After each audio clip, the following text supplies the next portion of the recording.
Ladies and gentlemen, boys and girls, children of all ages, what is up? The King of Lightning is here today, bringing you guys and gals Berserk.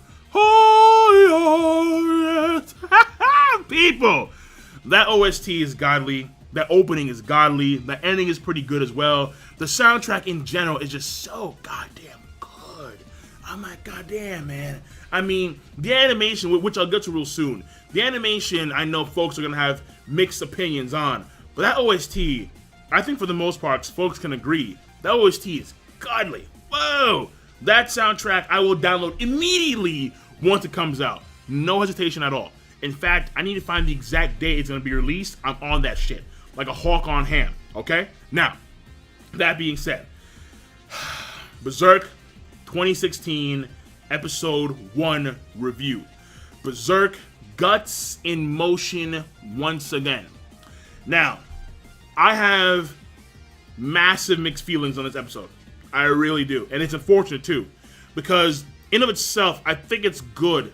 But there's a problem with the pacing. There's a problem with the story progression. And it mainly comes from, if you're going to compare with the manga mainly, it comes from the fact that there are massive skips in episode 1. It's the first episode, and compared to the manga, there are huge fucking skips. And from what I understand, from the way it was advertised, it was gonna be Black Swordsman shit, and clearly that would lead up to Conviction arc shit, which makes sense, because you have, at the beginning of the series, the majority of the story is the Golden Age arc, which is all flashback. So if you exclude that flashback, you go from the Black Swordsman stuff straight to the Conviction stuff. So it makes perfect sense. However, you combine the Conviction parts with the Black Swordsman parts, and then on top of that, you jump right into Farnese, which is like midway into the Conviction arc. What the fuck? Like, that's insanity. That is insane. So, let me focus here on the basics. Animation, pacing, story progression, and characterization. So first of all, the animation. This is a big one too, because I know a lot of folks, they have mixed opinions on this. Honestly, I can't say it's bad animation. I really can't. Because the depth of the CG is, I think, astonishing. Like, you can see the background and how the trees are detailed the way they are. It's not just like the trees in front of you, but it's also the trees that are behind those trees. Like, it's like the trees that are really into the background. When it comes to the characters, like every motion is outlined because of the CG. And then you have the line stripes that go across their body sometimes, which adds to the depth of that animation. Like, you really do get a sense of like a 3D realm when you're watching the anime. And it's mixed in together with hand-drawn stuff as well. So overall, the animation, I can't say it's bad. It's weird. I'm not used to it. And I think more so it's something that you have to get accustomed to. They focus so much on the profoundness on the environment as well as the characters, that the characters themselves, they lose impact in most of the scenes that they're in. And so that's one of the reasons why when I look at Guts in the anime, I'm kind of like that's my dude, obviously, but he doesn't have the same facial intensity. Like, that's missing. So that's something that I did notice. And so let me know what you think about that, because that's what I'm seeing right now. It has less impact, but it has a lot more profoundness. It has a lot more depth when it comes to the characters as well as the environment. And the way Puck moves, like every detail is like emphasized. Like even the wings are emphasized. But again, the way Puck looks, it's like Puck doesn't shine. He doesn't like have that luster. He doesn't have that like impact that you normally see in a regular anime. I mean, that's my take. That's my take on the animation. Ultimately, I'm okay with it. Now, moving on to the characterization. Characterization. If you've read the manga, if you've even watched the movies, if you've seen the original anime, you know how Guts rolls, alright? You know how this nigga rolls. So you see how he works from episode 1. Guts, he's very intense. He has massive baggage,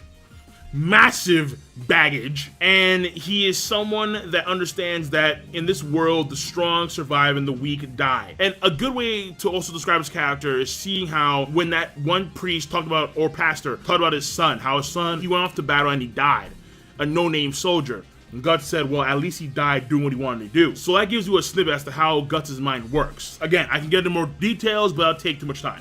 So that's Guts' character. Then you have Puck, who is a fairy slash elf. And Puck, for the most part at this point in time, he is tag-along comic relief. That's Puck.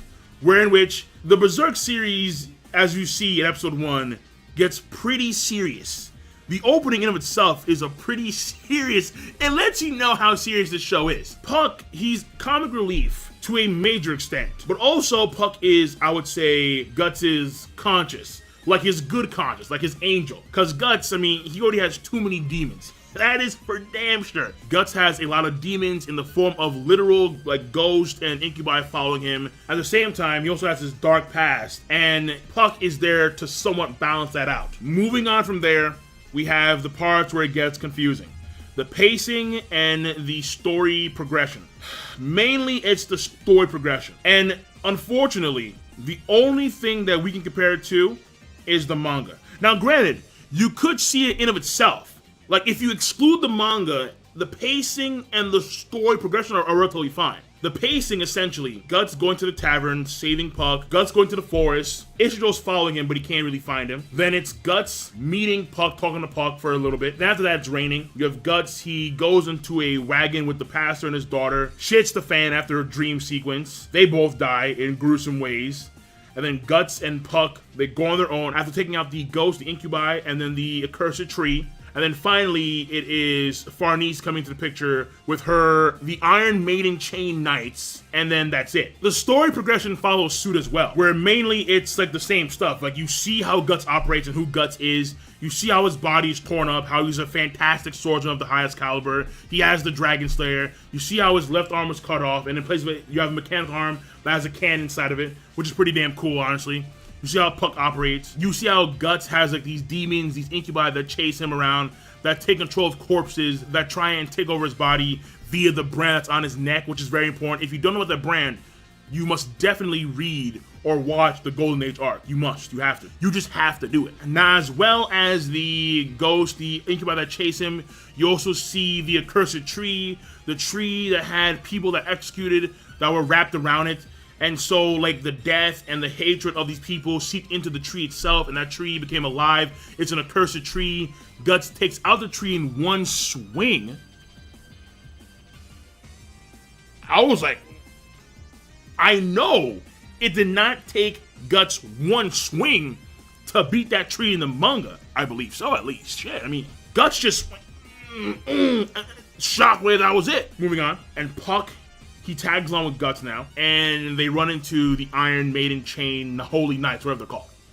And then that's it. And you can see how they were in search of Guts for a while, kind of, because they were at ground zero at the beginning of the episode, where you see the lake that has the corpses and the blood and whatnot. That's ground zero. That's where it all went down. So understand, that is the pacing and the story progression in of itself, when it comes to the episode by itself, because you can't really compare it to anything else aside from the manga, because it's episode 1. Understand that this stuff that we're seeing has never been animated. So the only thing that you can compare it to is the manga. And compared to the manga, this is abysmal pacing.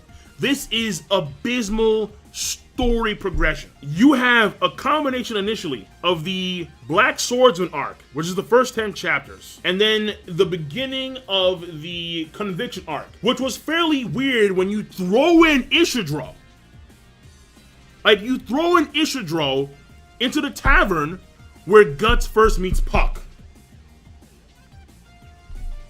That was shocking. Just seeing him there. Just, what the fuck you doing here, bro? Mad early. And of course, seeing Shirka as well in the opening was super early. What is the biggest problem so far, in all honesty, is having the Iron Holy Chain Knights come in and face Guts at the end. After the ending, they come in and they face Guts. That is a huge problem compared to the manga. You're skipping like the first half of the entire Conviction arc, and then you're skipping like almost the entirety of the Black Swordsman shit. You do have the girl, Colette, and her father, the pastor, the priest. Then, of course, you have the tavern incident as well. That's all like chapter 1 or 2 in like the Black Swordsman arc. And you know, honestly, it's not even that, because they skipped the snake dude. The Snake Apostle, that dude's gone. Where is he? No idea. So my problem here is that if you're going to compare it to the manga, this pacing, this story progression is abysmal. It was relatively wonky until you got to after the ending, where Farnese and company confront Guts. When that hits the fan, that's when it's like, what the fuck? If they just combined the beginning of the Conviction arc with the entirety of the Black Swordsman stuff, and then we saw flashbacks about what happened previously with like the Snake Apostle Knight dude, okay, fine. But no. When you throw in Farnese, you even skip the fairy children. Why? Why? How do you skip the fucking fairy children, man? Jesus. Oh, man. My voice is giving way right now. Fuck me, man. You skipped like the first half of the Conviction arc. I'm hoping that there's gonna be a flashback. I really am. Because I want to see the stuff involving him and that snake dude and then the pig guy that actually gave him the behelt, you know, the one that you see in the preview of next episode that Farnese is holding in her hands, the gray one. Because he gets that from a dude that was butchered in the Black Swordsman arc. Before you even get to know him in the Golden Age arc, it's the Black Swordsman arc where you see how all this has affected him. This is the arc where Guts is the lone swordsman with Puck wandering around the area killing apostles. I can't really give this episode a fair rating right now because I'm hoping that they're going to get back to this in flashback.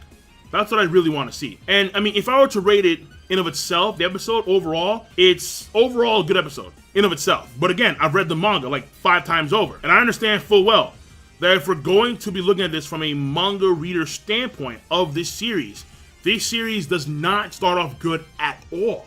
At all. In fact, I would say it starts off relatively bad because they did so much skipping. And it's only episode 1. So if we were to compare what's going to happen now, the rest of this whole series should be the rest of the Conviction arc, the Conviction Saga. But if they skipped shit like the Fairy Children, if they skip shit like the middle and end of the Black Swordsman arc, then don't be surprised if they skip a lot of shit in the second half of the Conviction arc itself. I'm gonna hold my rating. I'm gonna hold my thoughts. Because once again, in of itself, it's good. It's fine. It's like okay plus the good. But when you're comparing it to the manga, it is so far from good. So we'll see how it rolls. Hopefully you get some flashbacks. You just can't have Colette and then her father, the pastor, and then jump into the middle of the Conviction arc. No. That is massively unsatisfactory. Praise be the flashbacks. Hopefully they come down from the heavens and grace us with the events that unfolded before Farnese captured Guts. These flashbacks better have significant substance. Not like some 1-minute flashback nonsense. I want to see like in-depth flashbacks at the very least. Animation, there was some censorship that I saw, but it's not really a huge surprise. But it was minor. It wasn't that big of a deal at all. And also, if they pull some shit, like you get the Black Swordsman stuff and then some of the Conviction stuff in like DVD and Blu-ray,